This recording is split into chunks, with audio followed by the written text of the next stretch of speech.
This isn't the first time they have dealt with a missing teenager. Far from it. In fact, in 2019, Washington state had the fourth highest rate of open missing persons cases in the entire country.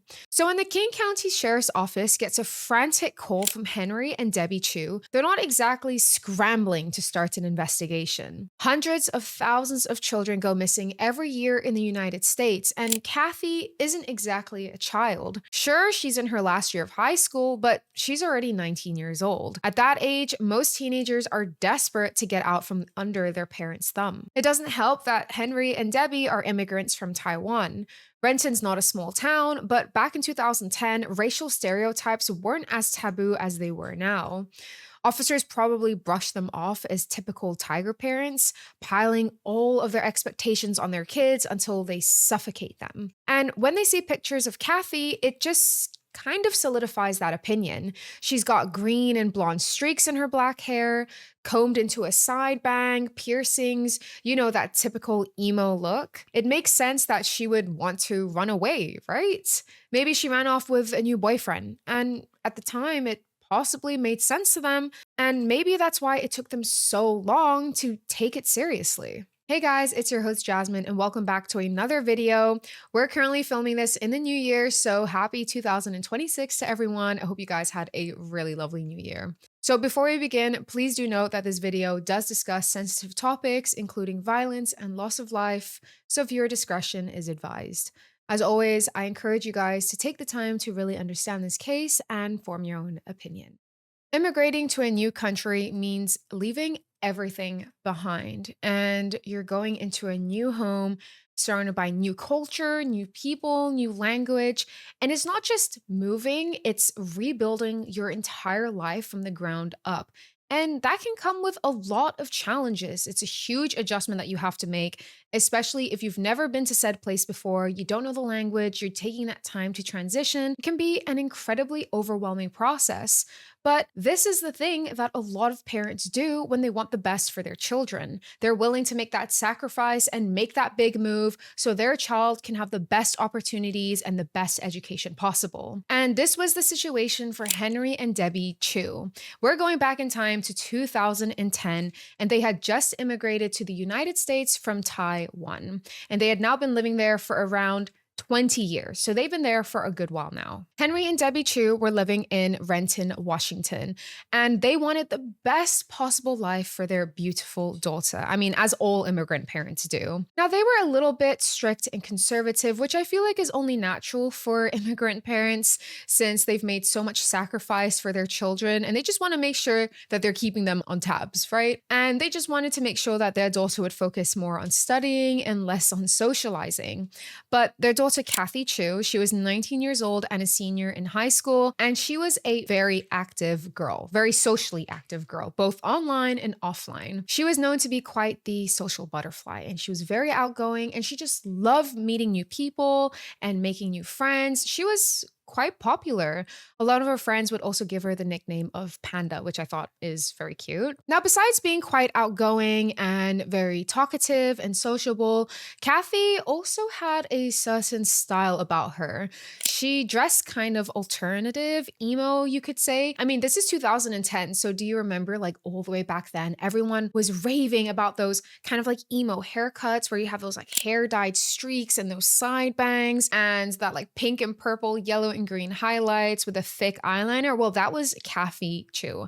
And it suited her a lot. It was very her style and she leaned into it. But this could maybe rub her parents off in the wrong way. You know, when your parents are a little bit strict and then they can see you dressing in a certain way, maybe they're going to think, oh, she's probably not hanging out with the right type of people. And that wasn't entirely the case. Kathy did have a good group of friends, but she was also starting to hang out with the wrong group of people. And her parents weren't just going to let anyone into the house. They weren't very keen about having a lot of friends over. They were very particular on who was allowed to come over or not. It's April 18th, 2010, and Kathy's having a really normal day. She's woken up, had breakfast, and now she's just texting a bunch of her friends. And this was also when Facebook was at its peak. So she would post a lot of selfies online Facebook, very normal teenage behavior. And as she was texting a bunch of her friends, one of the people that she was texting was known as Zeke. And she was planning to meet up with him later that day, but she did not tell her parents about this. So they had no idea that she was going to go see him or that she was even going to leave the house. And this was actually because Zeke wasn't just a friend, he was actually her ex-boyfriend. Now, we don't know the full reason as to why Kathy never told her parents that she was going to hang out with Zeke, but it could have possibly have been because they weren't the biggest fans of him.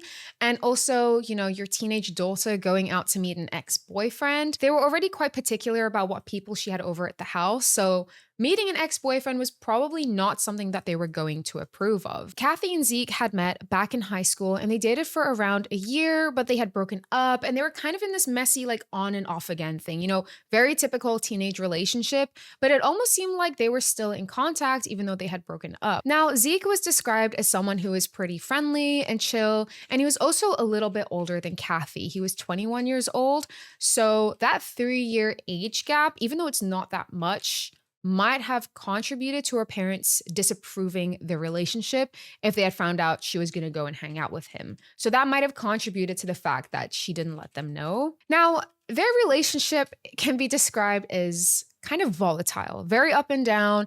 They argued quite a lot, which led to their breakup, and even post-breakup, they would still kind of argue, and they were supposedly quite jealous of one another as well. Now, after they had broke up and they were still in contact with one another, they had a lot of unresolved tension and disagreements. And Zeke was also known to be quite controlling and possessive, and it was just a really messy, tangled type situation. Now, it was a little bit interesting that Zeke and Kathy were deciding to meet, and not only because they were exes, but because Zeke actually was in a new relationship with somebody else.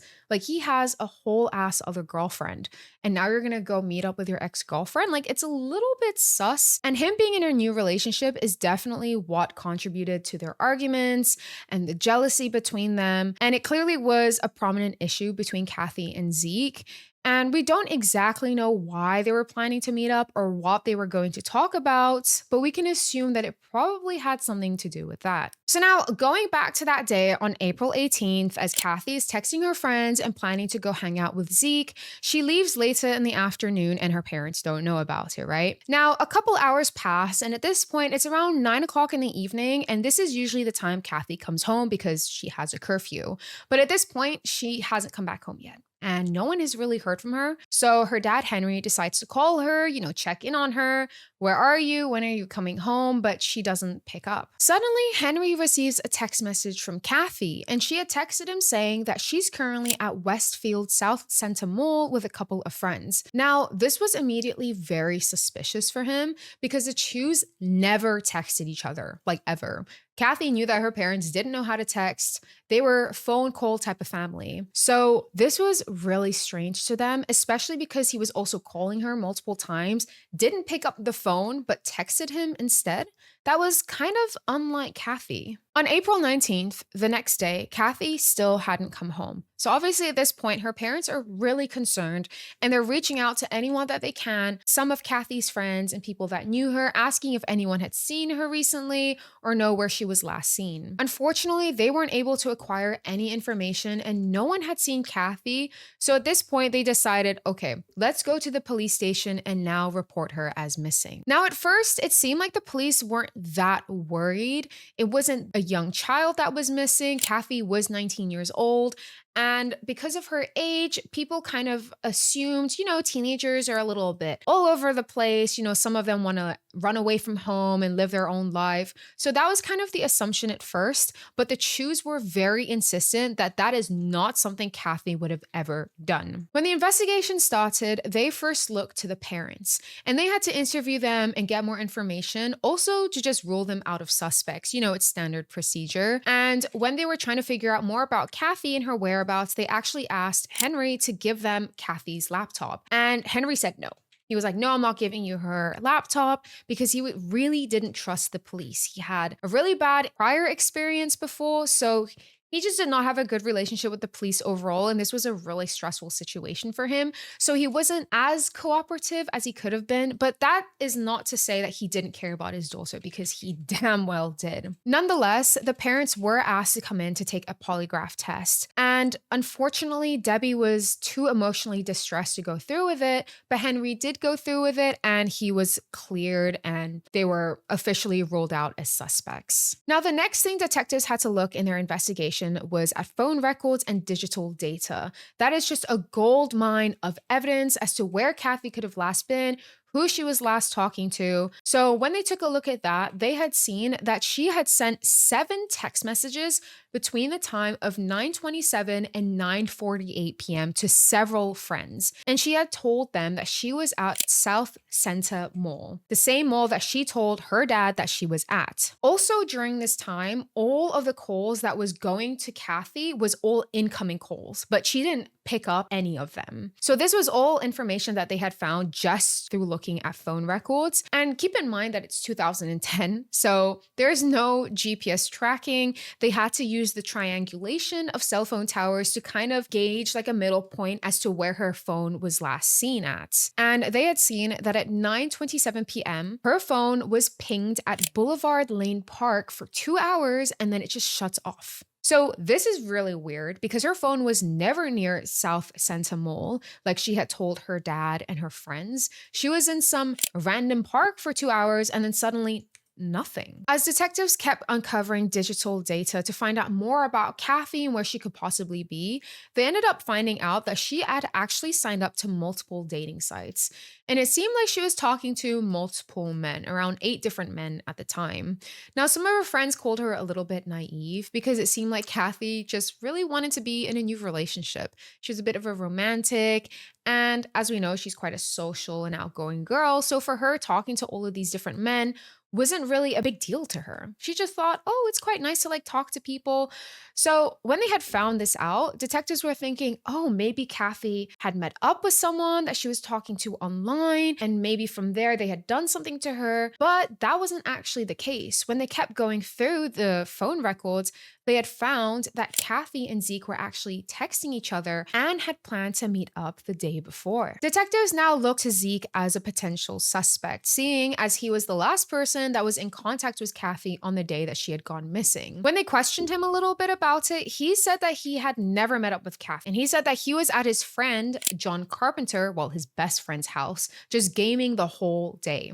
And this was actually corroborated by John. He said that Zeke had pretty much been over since 5 p.m. and they were just gaming that whole time. And Zeke had also claimed that he had actually not seen Kathy for around 2 months. So at this point, a couple of days have passed and detectives are still trying to collect any information that they can. At this point, they have gone through the digital phone records, they've interviewed people about Kathy, they've talked to her parents, they did a polygraph test, they started finding out more about Zeke and Kathy's rocky past relationship when they had spoken to friends. And at this point, it seemed like it wasn't enough. They still couldn't find out where Kathy was. Her friends were also putting up flyers around the town and around the mall to find out if anyone had seen anything of Kathy or knew where she was. Now, unfortunately, at this point, detectives have very few leads to go on. And for some, this could be a simple case of a rebellious young adult leaving home for a new life. And unfortunately, the investigation ends up stalling for around a year. Now, during this time, I can't imagine what it must have been like for Henry and Debbie with no answers. They have no idea what happened to Kathy, where she was. Was she safe? Was she okay? That must have been an incredibly difficult time for them. But luckily, after a year of the investigation being stalled, on June 23rd, 2011, a young man steps forward and calls the police station saying that he had some information about where Kathy could possibly be. His name was Giovanni Candelario, and he's actually a friend of Kathy's, and he also lives with John Carpenter, Zeke's best friend that I had mentioned earlier. So he had told the police that a year ago, on the night of Kathy's disappearance, something happened. He told the police that on that evening of April 19th, he was just chilling at home, a regular night. Suddenly, Zeke knocks on the door. He opens it up and he just sees Zeke standing there. And he just looks insane. He's clearly been through something. He's covered in mud. He has something red all over his hands. He has like a gash on his lip. And Giovanni is obviously like, dude, are you okay? What happened? And Zeke said that he had just crashed his bike. Yeah, I just crashed my bike into a ditch, which is why he's covered in mud, and which is why he pretty much just looks like shit, like he had been through something. And his expression was confused, concerned, anxious, you name it. Now, at this point, it was a little bit weird to Giovanni, but he didn't think too much of it until Zeke ended up saying that he had actually come over to borrow a shovel because one of his pet ducks had died. And if that does sound a little bit weird, it is a bit weird, but also Zeke lived on a farm, so he had a lot of farm animals, so he had come over to borrow a shovel. Now, putting that aside, months prior to Giovanni reporting this to the police, because we might be thinking, why suddenly, after 1 year of nothing, Giovanni now decides to call the police and tell them all of this? Why didn't he do this 1 year ago? Well, for Giovanni at the time, he didn't think it was anything worth mentioning. Like, yeah, it was a little bit weird, but was it enough to tell the police about it? And at the time, Kathy was missing, but no one really knew where she was or what had happened to her. Maybe she had actually just run away and wanted a new life for herself. So for Giovanni, it felt like, okay, this is weird, but he didn't have the confirmation that he needed to tell the police about it. Until a month prior, Zeke started acting really strange and out of character.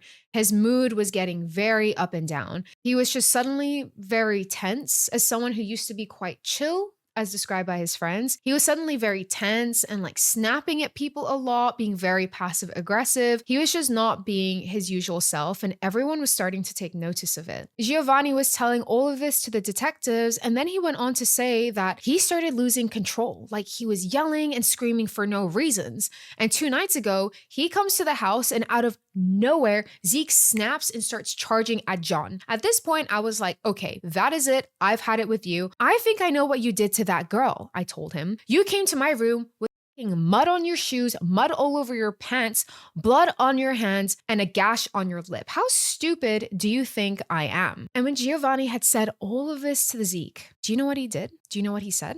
Nothing. He just stood there. Didn't say a single thing.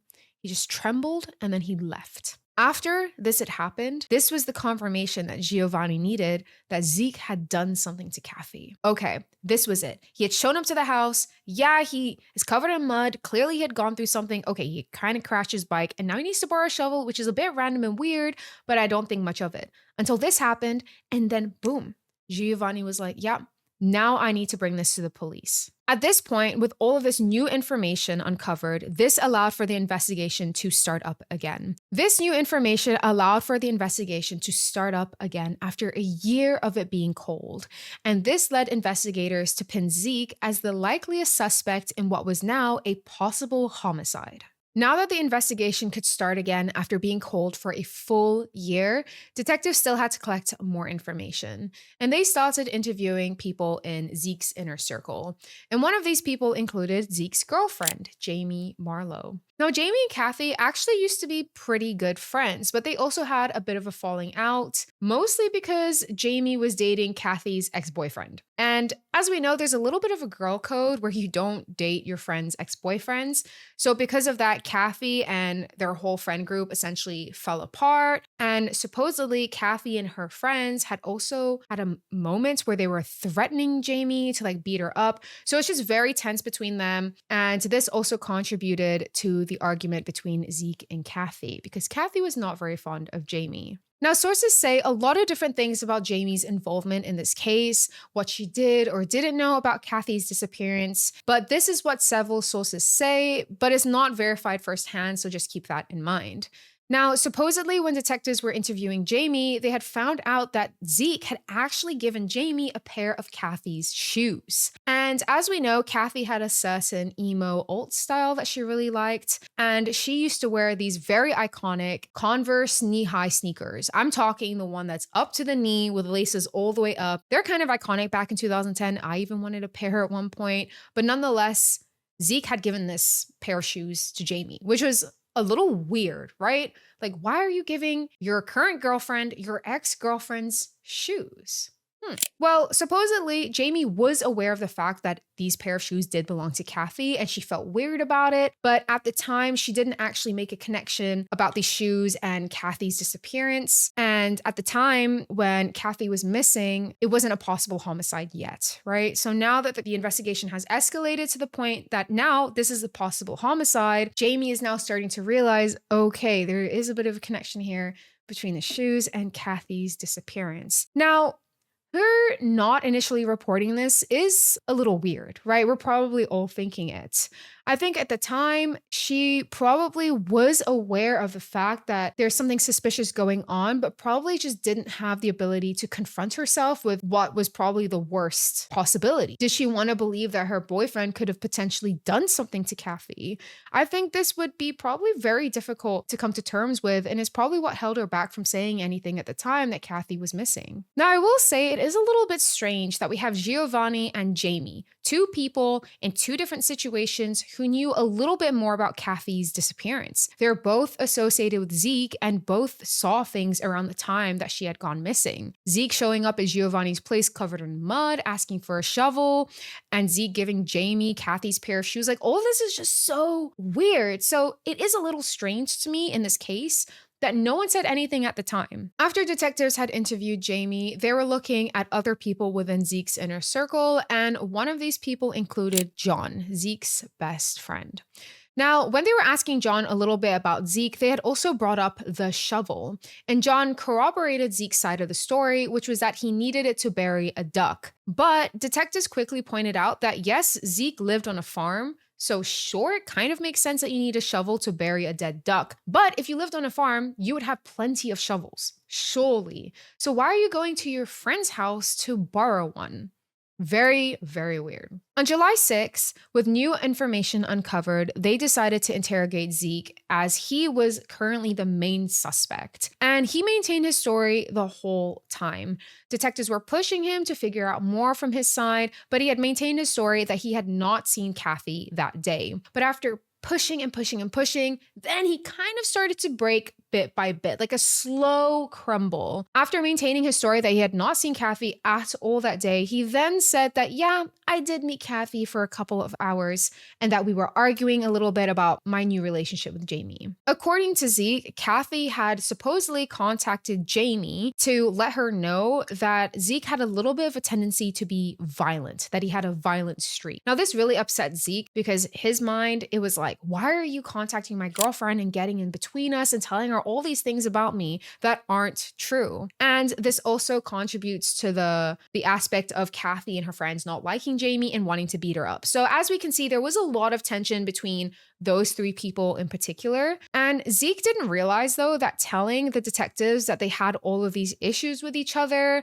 that Kathy was interfering with his relationship, this only made it more likely that he would have retaliated in some way. And this gives him a motive. Throughout the interrogation, Zeke was giving detectives little breadcrumbs, but it wasn't enough for them. They knew that he knew a lot more than he was making it seem to be. So they kept pushing him about where he was on that night of April 19th, the night that she disappeared. And they decided to get a little bit creative and they tried an interrogation strategy.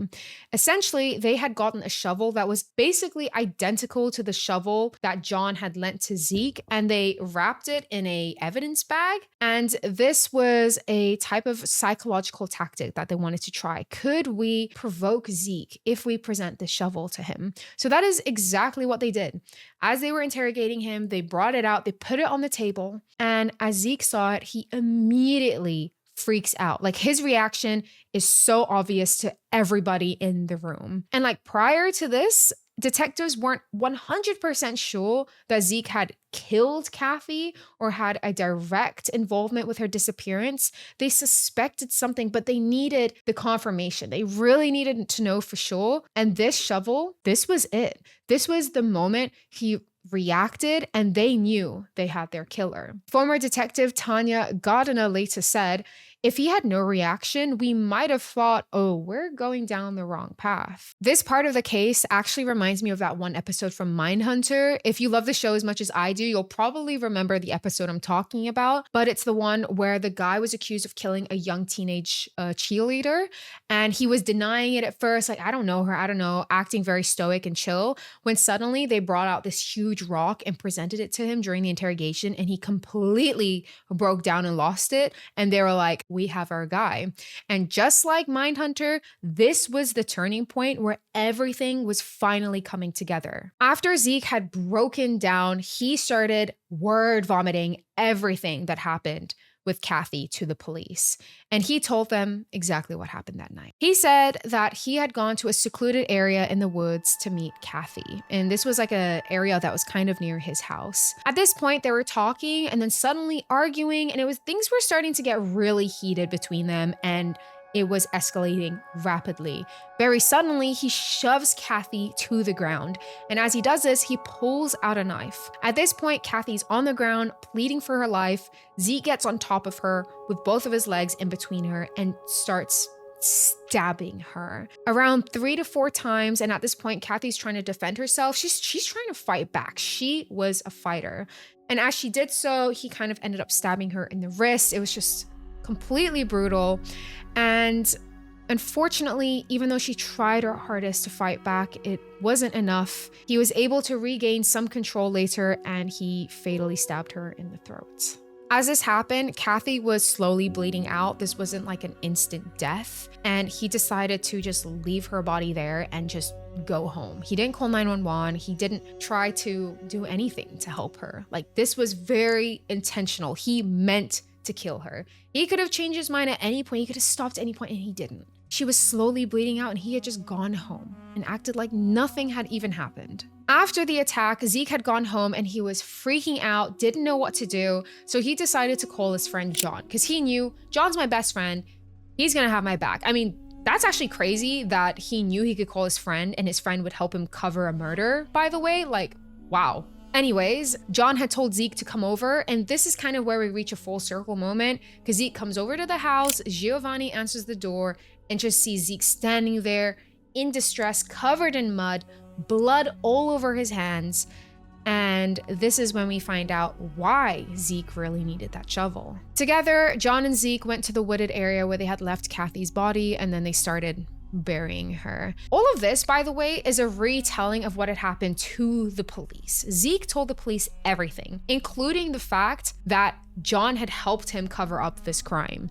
Like, you call your friend to help you bury a body and cover a crime, and then you're just gonna go ahead and rat him out anyways? Like, that is kind of a dick move, isn't it? Anyhow, these movements make it very clear. This was not a tragic accident or some random impulse. This was intentional. They were covering up a murder. Now, around the late night of April 18th into early April 19th in the morning, this is when Zeke and John actually decide, okay, we're gonna move her body deeper into the woods so it'll be harder to find. And then this is when they started digging a shallow grave. Now, Kathy's body was a little bit stiff at this point, so they actually couldn't place her full body into the grave. And bear with me, this is a little bit graphic. Zeke decided to jump onto her legs to break them until he heard a popping noise.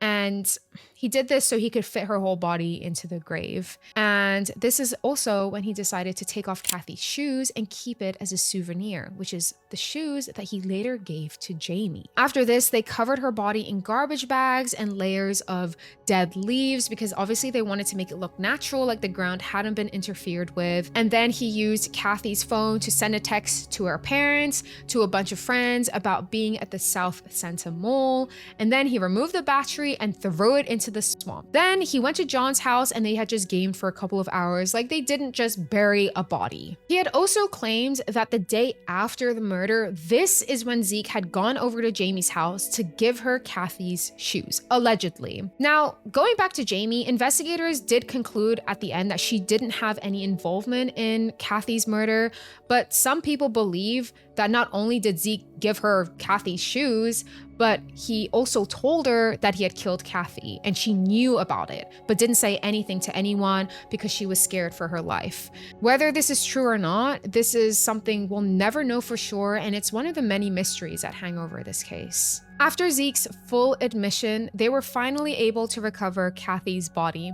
And after a year of nothing and no closure for the Chu family, they were finally able to get some answers and get a full confession and finally some closure. Her body was recovered at the site, and this was all based on John and Zeke's testimony on where they had buried her. On March 13th of 2015, Zeke was convicted of first-degree murder and then sentenced to 27 years in prison.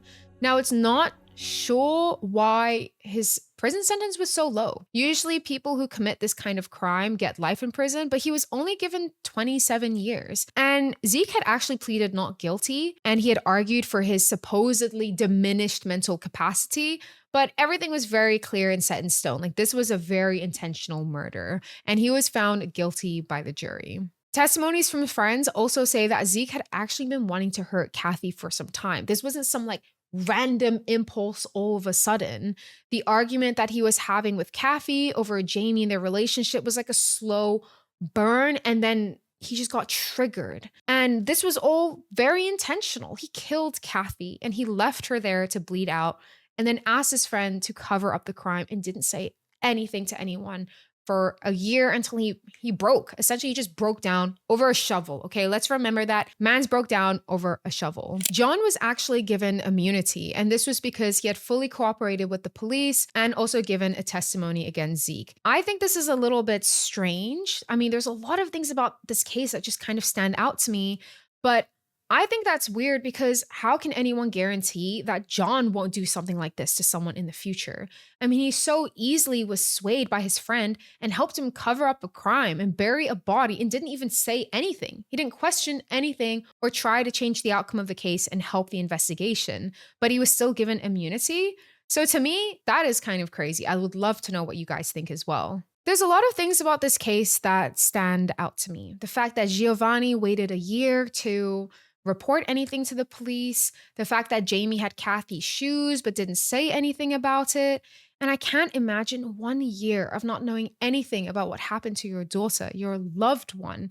There's just so much uncertainty until finally Giovanni was able to step up and say something to the police, and the Chus were finally able to get some closure. Being an immigrant couple is already hard enough to relocate and give your child a better future, a better life. And for it to end in such tragedy is just so devastating. So rest in peace to Kathy Chu. Thank you guys so much for watching today's video and for taking the time to learn about Kathy's case with me. If you found this video informative, don't forget to like and subscribe and share any thoughts that you have in the comment section down below. Like, why do we think it took Giovanni 1 year to make a report? Or do you guys think that Zeke's sentencing is fair? I mean, 27 years is not that long of a time, and John was given immunity. He was basically just let off. I'd love to know what you guys think about this, so share your thoughts below, and I'll see you guys in the next one.